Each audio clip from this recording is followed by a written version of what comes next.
168페이지 신약성경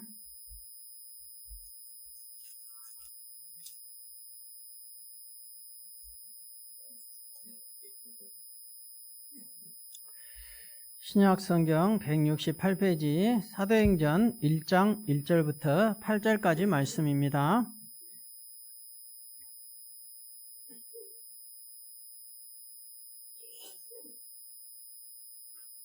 다 찾으셨습니까? 자, 그러면은 저와 여러분이 교독해서 읽겠습니다. 데호빌로여, 내가 먼저 쓴 글에는 무릇 예수께서 행하시며 가르치시기를 시작하신부터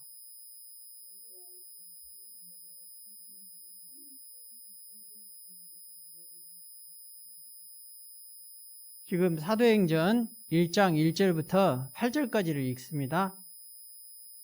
아직 못 찾으신 분 좀 기다려 드릴게요. 자, 같이 또박또박 같이 한번 읽읍시다. 3절 제가 읽습니다. 그가 고난 받으신 후에 또한 그들에게 확실한 많은 증거로 친히 살아계심을 나타내사 40일 동안 그들에게 보이시며 하나님 나라의 일을 말씀하시니라.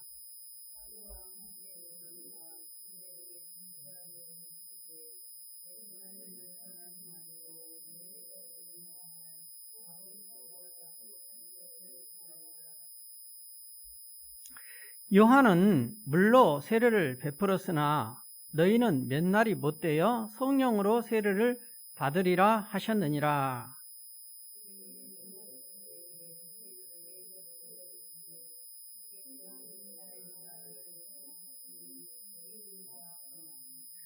이르시되 때와 시기는 아버지께서 자기의 권한에 두셨으니 너희가 알 바 아니요.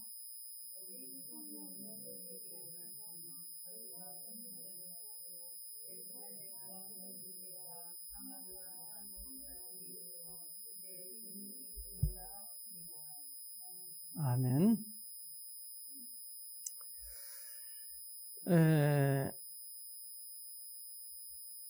주님은 부활 후에 승천까지 40일 동안을 이 땅에서 사셨습니다. 그 시기에 오늘 본문의 말씀을 제자들에게 말씀을 하시는데 말씀하시는 내용의 요지는 딱 세 가지로 요약을 해볼 수가 있습니다. 첫째는 3절에 자신에 대해서 십자가에서 고난받으신 후에 부활하시고 확실하게 부활하시고 40일 동안 제자들에게 보이시는 이 이야기를 하셨습니다. 그리고 둘째는 그 3절 하반절 이어서 하나님의 나라의 일을 말씀하시니라 이렇게 두 가지를 말씀하시고 세 번째는 5절에 너희는 몇 날이 못되어 성령으로 세례를 받으리라. 그래서 성령 세례의 약속에 대해서 또 앞으로 성령의 역사가 있을 것에 대해서도 교육해 주셨습니다. 그러나 안타깝게도 그런 예수님 공생애 때 이미 사복음서에서 그의 제자들에게 다 가르쳤던 것들입니다. 그런데 예수님이 부활하신 후에 제자들에게 다시 찾아와서 이것을 재교육을 하는 것입니다. 다시 일깨워 주는 거예요. 저와 여러분이 잘 알다시피 사복음서의 내용은 예수님의 생애에 대한 이야기와 그의 제자들에게 계속해서 복음을 전하고 가르치고 양육하고 또 거기에 따른 표적과 이사를 보여주고 그 하나님 나라의 복음에 대해서 가르쳐 주었어요. 그리고 예수님이 십자가에 죽으셨죠. 부활하시고. 죽으실 때 그 제자들의 반응은 그렇게 복음에 대해서 많이 가르쳐 주었어도 예수님 십자가에 죽으실 때 그 제자들은 다 예수의 제자라는 것을 부인하고 도망갔어요.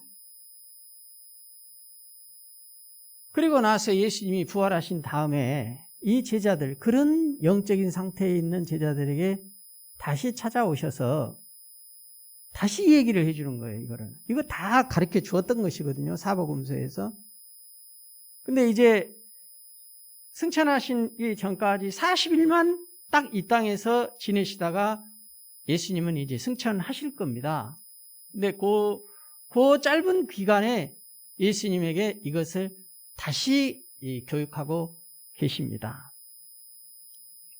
그러나 여전히 그럼에도 불구하고 그 사도들, 제자들의 모습을 보면은 6절에 이스라엘 나라의 회복에만 관심이 있었음을 보여줍니다. 이것은 예수님께서 그 제자들에게 가르치고자 하는 예수님의 관점보다는 그 제자들은 이스라엘 백성들의 자신의 관점에서만 머물러 있었기 때문에 이와 같이 이스라엘 나라의 회복에만 관심이 있지 않았는가 생각을 해보게 됩니다. 자, 이것을 주님께서는 바꿔주고 싶었어요, 제자들에게. 왜? 곧 있으면 예수님이 승천하시고 더 이상 이제 예수님은 예수님의 음성으로 직접적으로 예수님의 제자들을 가르쳐 줄 수 있는 시간이 없어요, 이제는.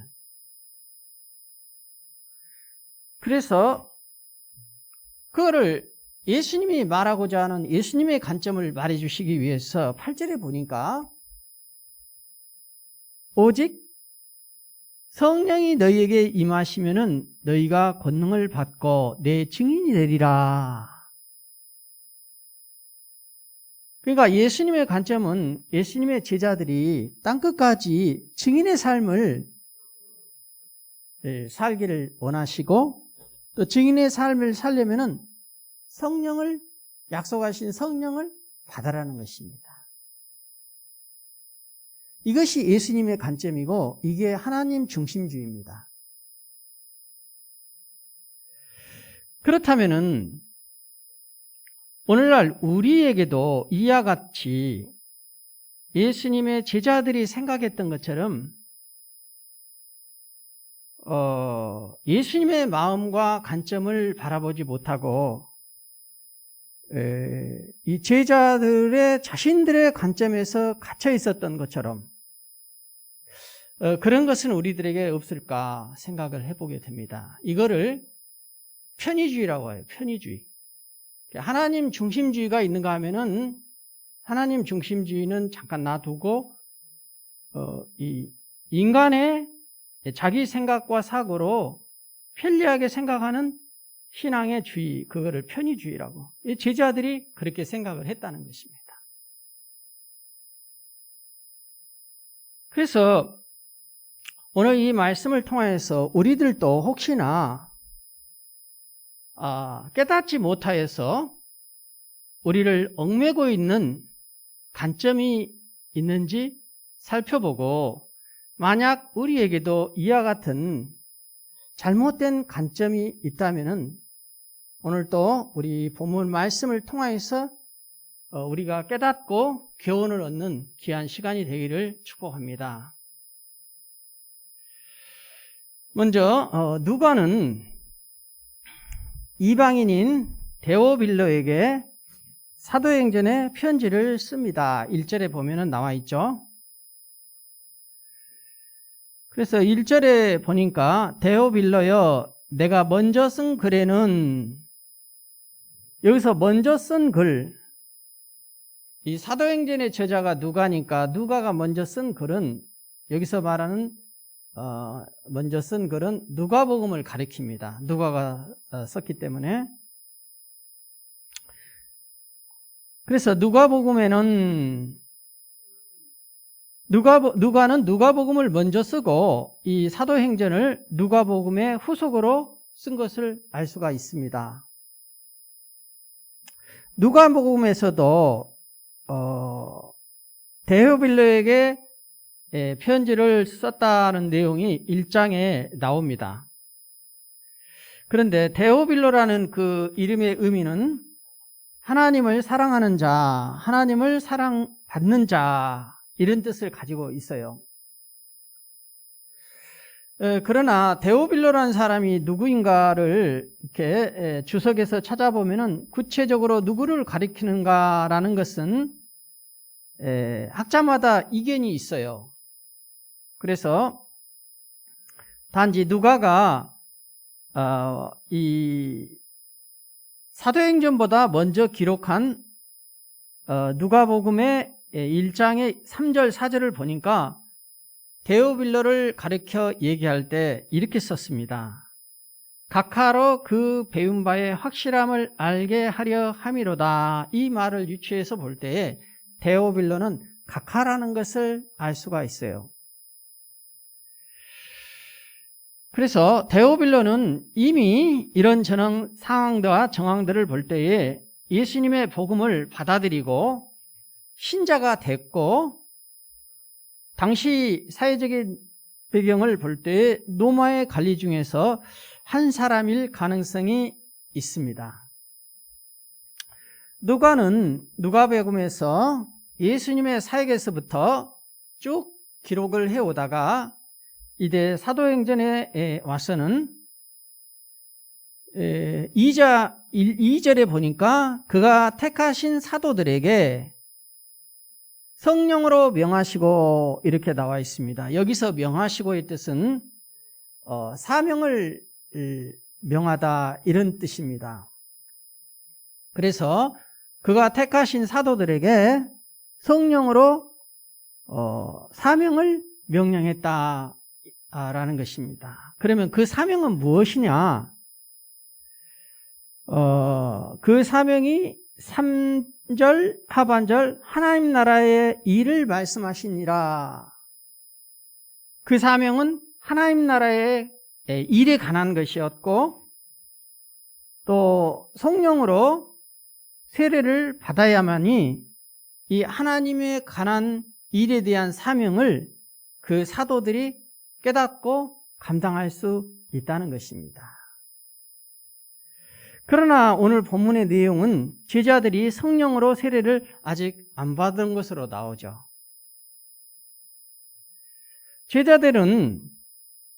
사도들은 물세례를 받고 예수님을 3년 동안이나 따라다녔음에도 불구하고 아직도 성령 세례를 받지 못한 상태에 있습니다.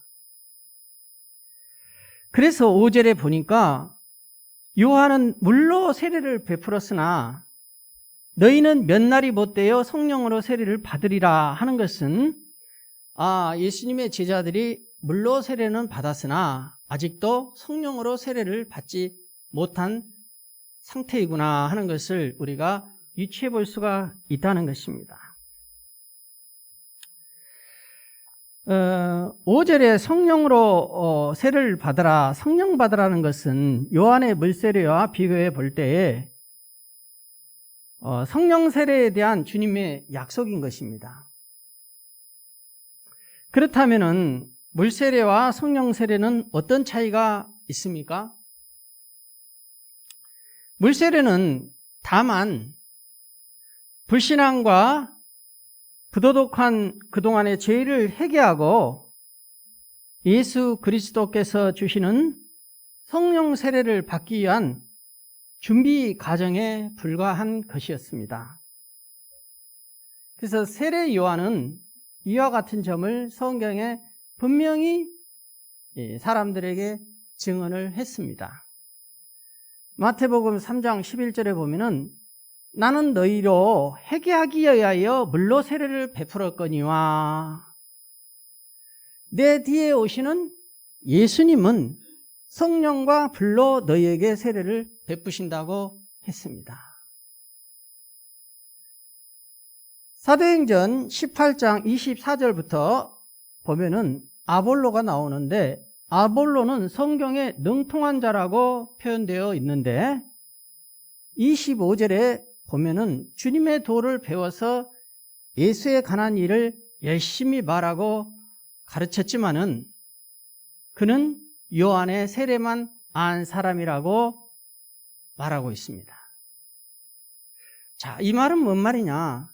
우리가 아무리 성경에 능통한 아볼로와 같은 사람일지라도 아직 성령에 관해서는 몰랐다는 것입니다. 누가요? 아볼로가. 그러나 브리스길라와 아굴라는 서신서에 보면은 바울도 성령을 알기 전에 유대교의 율법에 갇혀서 예수님을 핍박했던 사람입니다. 그러나 바울의 삶 속에서 그가 성령을 받고 바울의 사역 속에서는 성령의 나타나심과 일하심의 사역이 참 많이 나옵니다. 그러니까 바울은 성령의 사람이에요. 근데 이 성령의 사람 바울이 누구를 양육하고 가르쳤습니까? 바로 브리스길라와 아굴라를 양육하고 가르쳤습니다.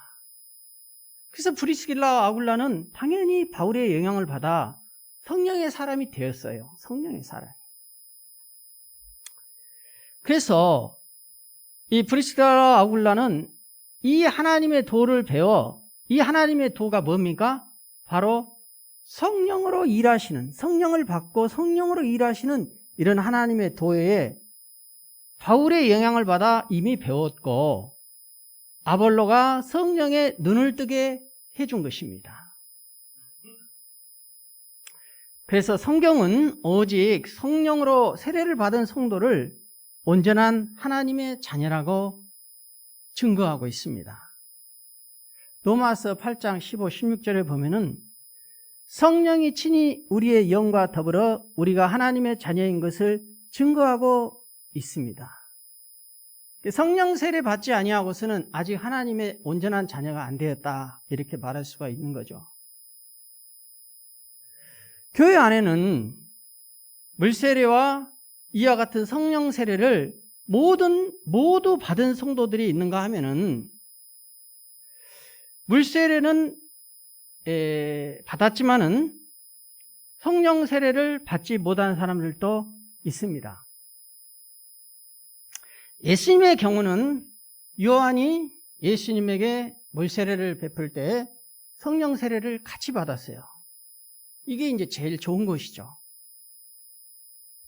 그러나 분명히 이 물세례와 성령 세례를 받는 이 시간적인 차이는 성경에도 보면은 있어요.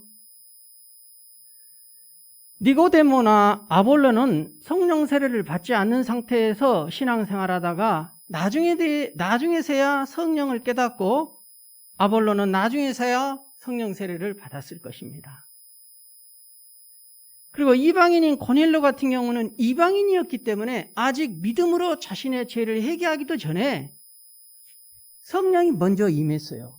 그래서 성령 세례가 먼저 있고 나서야 형식적으로 물 세례를 나중에 받게 되었어요.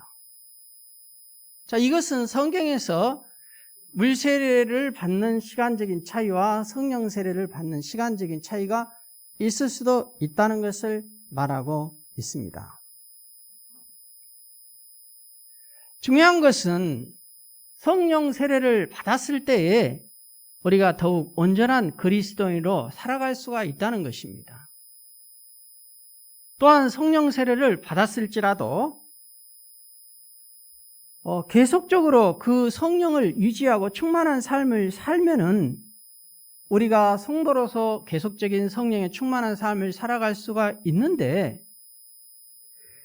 계속적으로 이미 성령 세례 때 받았던 그 성령님을 우리 안에서 잘 모시고 성령 충만한 삶을 유지하지 못한다면은 성령이 우리 안에서 소멸될 수도 있습니다.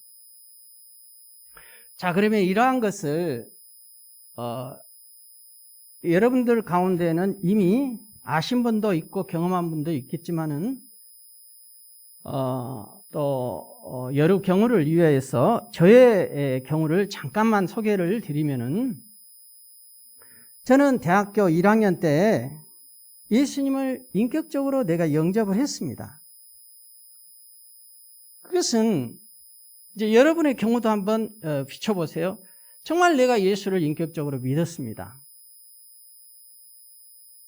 그리고 내 입술로서 예수님을 믿는다고 고백을 했어요. 그런데 물세례는 그로부터 조금 후에 결혼 전에 세례를 받았어요. 그러니까 상당한 시간 차이가 있었습니다. 한 8, 9년 후에 예수님을 인격적으로 영접하고 난 후에도 상당한 시간 후에 교회에서 결혼하기 전에 물세례를 받았습니다. 자, 그런데 그때까지는 세례교인으로 교회를 다녔어요. 그러니까 저도 명목상에는 그리스도인이요 교인이었었던 것입니다. 그러나 실제로 나의 신앙생활을 돌아보고 볼 때에 말씀으로, 하나님의 말씀에 순종하는 삶을 살지는 못했습니다. 그러나 그 후로 몇 년 지나서 30대 초반에 어느 부흥 집회에 가서 내가 정말 그리스도인다운 삶을 하나님의 말씀에 순종하며 살지 못한 것을 철저하게 회개하며 기도할 때에 그때 성령 세례를 받았습니다. 성령 세례를 받은 이유는 정말 좋았습니다. 그래서 복음도 전했어요. 그리고 내 자신의 형식적인 신앙생활을 회개하고 내 아내에게 잘못한 것이 있으면 나의 죄를 하나님 앞에 고백할 뿐만 아니라 나의 죄로 인하여 피해를 준 사람에게 가서 직접적인 죄의 고백도 했습니다. 그리고 이제는 하나님이 살아계시고 인격적으로 성령이 내게 임하고 하나님의 영이 내게 임하니까 나의 삶의 내적인 마음의 변화가 일어나기 시작을 했습니다. 그것은 내가 말씀에 순종하는 삶을 살아야겠다는 것입니다. 왜? 살아계신 하나님을 영으로 내가 경험을 하게 된 거예요. 그래서 내 안에 예수님을 믿는 참 기쁨이 솟아나는 것을 경험하며 살게 되었다는 것입니다. 사랑하는 성도 여러분, 따라서 우리에게 하나님의 성령이 임하면은 반드시 나타나는 증거가 있어요. 그거는 우리가 하나님을 믿음으로 말미암아, 예수님을 믿음으로 말미암아 내 마음 안에 내적인 변화가 일어나게 돼 있어요. 이거는 하나님의 성령이 임했기 때문에 옛 나의 모습으로 살아갈 수가 없어요. 제자들의 관점처럼 모든 것을 자기 중심적으로 자기 편한 대로 살려고 생각하고 살았던 것이 아니에요. 이제는 그런 게 싫어요. 그리고 주님이 기뻐하시는 하나님 중심적으로 살아가고자 한다는 것입니다. 이게 성령 세례가 임하면은 이런 증거들이 우리의 삶 가운데 나타나게 된다는 것입니다. 지금까지 우리가 물 세례만 받고 만약에 성령 세례를 받은 경험이 없다면은 명목상의 이름뿐인 신앙인 그리스도인이 될 수 있어요. 그래서 하나님의 말씀에 순종하여 열매로 나타나는 삶을 살기가 어렵게 돼요. 이렇게 되면. 이 성령 세례에 대한 개인적이고 또 알 수 있을 만큼, 내가 경험할 수 있을 만큼 특별한 저와 같은 체험이 있는 성도도 있을 수 있습니다. 저의 경우처럼. 그러나 사람에 따라서는 어렸을 때부터 이렇게 부모의 신앙을 따라 교회 생활을 하고 교회를 왔다 갔다 이렇게 하다 보면은 자기도 모르게 성령을 받은 성도도 있는데 내가 성령을 받았나 안 받았나 이런 성도님들도 계실 수 있어요. 모태신앙의 경우는. 그러나 그럴 때 중요한 기준이 뭐냐? 내가 정말 성령 세례를 받고 내 안에 성령님이 살아계신 하나님의 영이 내 안에 계시냐 안 계시냐?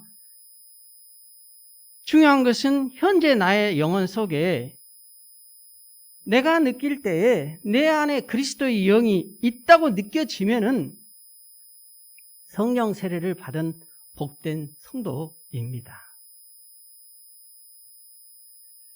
하지만 아직 그리스도의 영이 나에게는 내 영혼 속에서는 있지 않은 것 같아. 잘 모르겠어. 나 잘 모르겠어. 이렇게 느껴진다면은 하나님께 성령 세례의 은혜를 베풀어 주실 것을 기도하고 그런 은혜를 먼저 받아야 합니다. 우리가. 그 은혜를 못 받은 사람들이 성경에 누굽니까? 서기관들이요, 바리새인들이요, 율법자들입니다. 율법. 철저하게 하나님의 말씀을 율법으로 자신의 의지와 노력으로 지키려고 애썼던 사람들입니다. 그러나 예수님은 그런 자식들을 독사의 자식이라 이렇게까지 말을 했어요. 왜 그랬을까요? 하나님의 자녀가 되지 않았기 때문이죠. 그래서 우리가 성령 세례는 받아도 그만 안 받아도 그만 이런 일이 아니라 우리의 구원과 직결된 아주 가장 중요한 일이라는 것입니다. 물론 진정으로 우리들이 예수를 믿어요. 내가 정말 예수를 믿습니다. 내가 지금 죽어도 나는 지금 천국을 기쁨으로 갈 수 있다.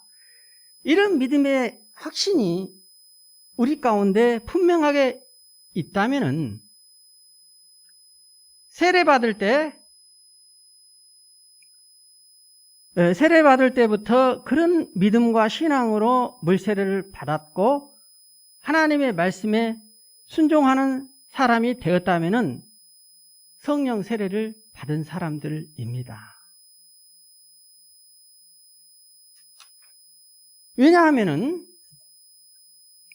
예수를 믿어도 저와 같이 그 시간상의 차이가 하나님의 말씀에 순종하려고 하더라도 하나님의 말씀에 순종하는 삶은 우리들의 의지와 노력으로 순종하는 삶이 이루어지지가 않습니다. 그래서 이 물세례를 받고 난 이후에 내 삶이 하나님의 말씀에 순종하지 못할 때는 그것을 괴로워하고 아파하고 회개하고 그 하나님의 말씀에 순종할 때 내 안에 기쁨과 하나님 앞에 감사를 느낀다면은 이것이 사람의 의지로 되는 게 아니라 하나님의 성령의 역사이기 때문에 저처럼 불명하게 물세례를 받고 성령 세례를 받고 내가 알고 느낄 수 있을 만큼 이런 경험이 있는 경우도 있지만은 이제 모태신앙의 경우는 어렸을 적에 유아세례 받고 입교하고 쭉 신앙생활을 해왔기 때문에 내가 성령 세례를 받았는지 안 받았는지도 이렇게 잘 모를 수가 있을 수 있다는 것이죠. 그럴 때 그 기준이 뭐냐? 하나님의 말씀에 순종하는 삶을 내가 내 의지와 노력으로 살아가는 것이 아니라 하나님의 성령에 의해서 순종하는 삶을 살고자 애쓰고 죄에 대한 회개의 그런 경험과 내 삶 가운데 그런 것이 있다면은 그것이 사람의 역사가 아니라 하나님의 성령의 역사이기 때문에 그런 경우에 성령님을 내 안에 모시고 살고 있구나. 내가 성령 세례 받은 성도이구나. 이렇게 알 수가 있다는 것입니다. 자, 그러면 성경에 한번 보겠습니다. 로마서 8장 9절에 보면은 만일 너희 속에 하나님의 영이 거하시면 성령이 거하시면 너희가 육신에 있지 아니하고 육신에 있지 않는다는 것이죠. 영에 있나니 누구든지 그리스도의 영이 없으면은 그리스도의 사람이 아니라고 얘기한 거예요. 이 그리스도의 영이 뭐냐? 내 안에 성령을 말하는 것입니다. 다시 말하면 하나님의 영, 성령이 있어야 그리스도인이다 이런 것입니다. 따라서 우리가 성령으로 거듭나지 못한 사람이나 성도라면은 주님의 뜻을 올바로 이해할 수가 없어요. 하나님의 말씀을 이해할 수가 없다니까요. 왜냐? 하나님의 말씀은 오직 성령으로만 분별할 수 있습니다.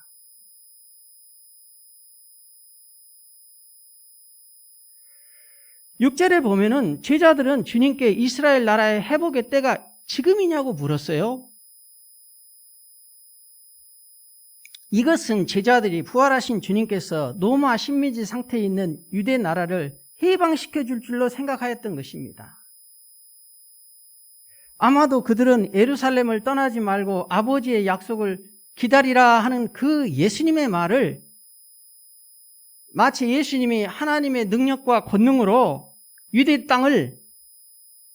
땅에서 로마 군병을 다 몰아내고 예루살렘에서 예수님의 왕권을 세우셔서 그들이 원하는 정치적인 메시아로 예수님을 이해했다는 것입니다. 참으로 제자들은 주님의 순환과 부활을 직접 보았어요. 그럼에도 불구하고 예수님이 말씀하시고자 하는 이 하나님 나라의 일에 대한 진리를 아직도 깨닫지를 못하고 있는 것이죠. 예수님의 제자들은 예수님을 3년 동안이나 따라다니면서 훈련받고 그들의 생활이 변하고 전도도 하고 그랬어요. 그런데도 불구하고 이 성령의 일하심을, 이 성령의 약속을 받지 못하고 물세례만 받고 형식적인 율법을 지키는 그리스도인이었다 하는 것입니다. 놀랍지 않습니까?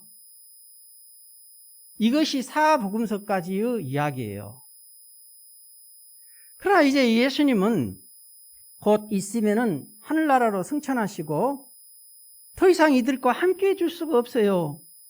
그러니까 이들이 앞으로는 예수님을 대신해서 이 하나님 나라의 일에 관한 일들을 성령받고 교회를 세우고 교회를 확장시키고 제자를 만들고 전도를 하고 예수님 다시 오실 재림하실 때까지 이 일들을 감당을 해야 하는데 지금 예수님은 그 얘기를 하고 있는데 예수님의 제자들은 지금 무슨 얘기하고 있습니까? 정치적으로 식민지로 살아가고 있는 유대 나라의 삶이 고달프고 힘들어요. 그래서 내 삶의 문제가 해결되기를 더 원하고 있는 것이죠. 이것이 잘못됐습니까? 아닙니다. 잘못된 것은 아닙니다. 그러나 주님이 원하시고 제자들에게 가르치고자 하는 그 관점을 이해하지 못하고 그 말귀를 못 알아먹고 자신들의 이야기만 하고 있다는 이것이 문제다 이 이야기입니다.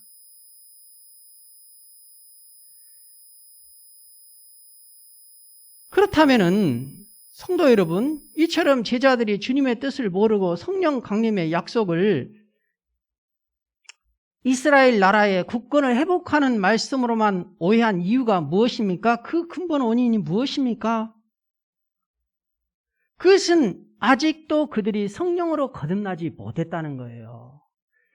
진정한 하나님의 자녀가 되지 못하고 진정한 그리스도의 영이 그들의 영혼 속에 없었고 아직 복음을 전할 만큼 준비가 안 돼 있었다는 것입니다.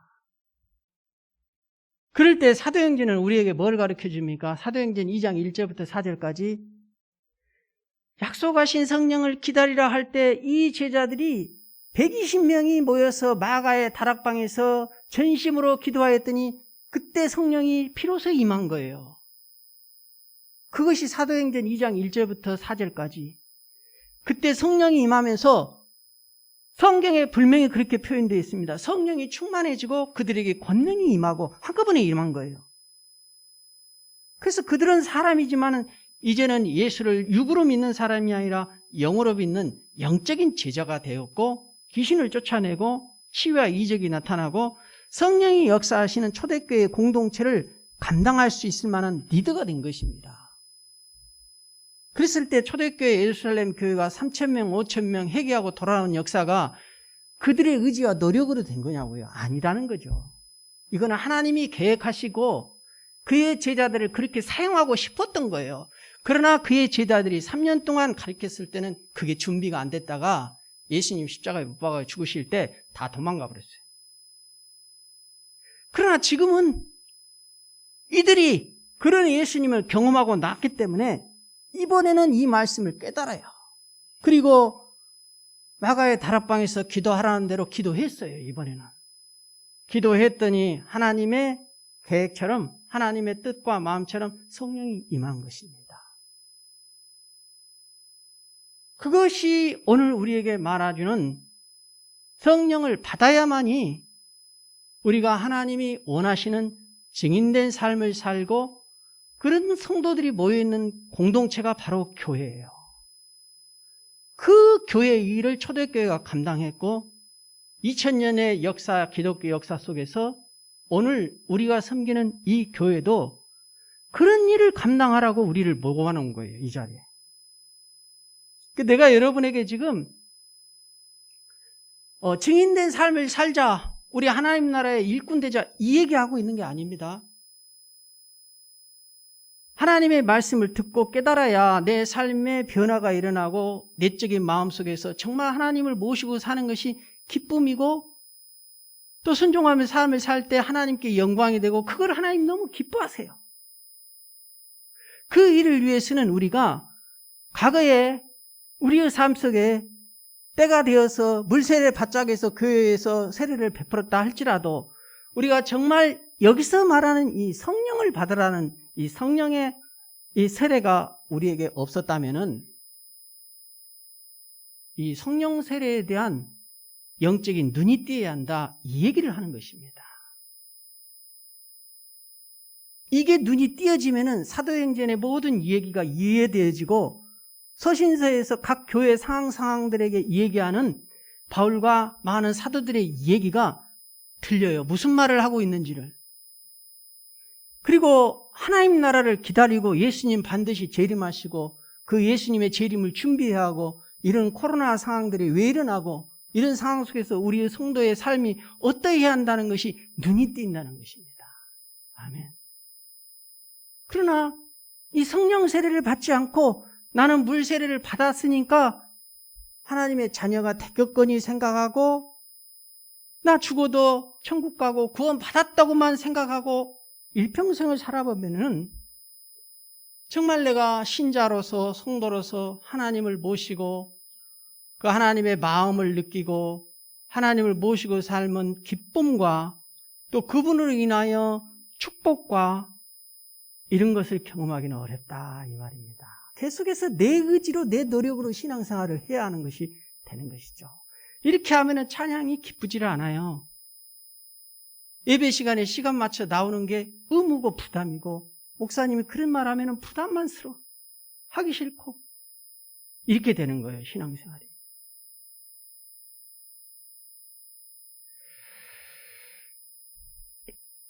그래서 우리는 성령을 받아서 모든 것을 또 이미도 성령을 받았지만은 내 삶 속에서 그 인격적인 성령 하나님을 계속해서 모시고 충만한 삶을 살아야 하는데 그러지 못해서 소멸된 경우도 있을 수 있습니다. 그럴 때 모두 성령을 받고 또 소멸됐다면은 그 성령님이 다시 충만히 내 안에 일하시고 거하실 수 있도록 인격적인 성령 하나님을 인정하고 그분의 임재, 그분이 내 마음 안에 다시 함께 하셔서 내가 말씀과 성령으로 살아갈 때 이제는 내 생각과 내 관점, 내 머리로 살아가는 것이 아니라 이런 말씀들이 내 가슴에 내 마음에 오는 거예요. 그래서 머리로 깨닫고 마음과 가슴으로 느끼고 내가 이렇게 살아가야지 하고 주님의 관점을 이해하게 되는 귀한 믿음의 성도님들이 되시기를 예수님의 이름으로 축복합니다. 아멘.